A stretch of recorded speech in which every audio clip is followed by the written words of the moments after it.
کہ 2026 کے اینڈ تک ویسے ہی انہوں نے ایک الیکشن کروا کے تو ایک پپٹ گورنمنٹ بنا لینی ہے اور پھر اس کو انہوں نے آگے 10 سال تک چلانا ہے۔ لیکن ناظرین،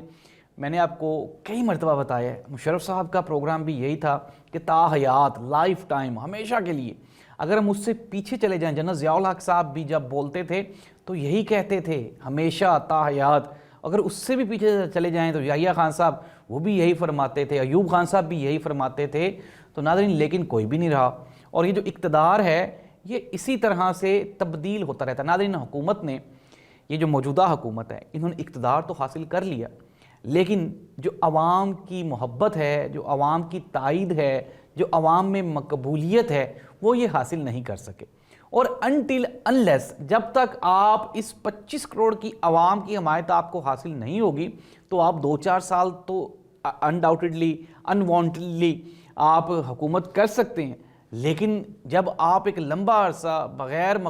قبولیت کے، مقبولیت تو آپ کی ہے، قبولیت نہیں ہے، اگر آپ بغیر مقبولیت کے عوام کے اعصاب پہ سوار رہیں گے تو پھر عوام آپ کو کبھی بھی کہیں پہ بھی اپنے اعصاب سے اتار پھینکے گی۔ ناظرین، ابھی ریسنٹلی بنگلہ دیش کی مثال ہمارے سامنے ہے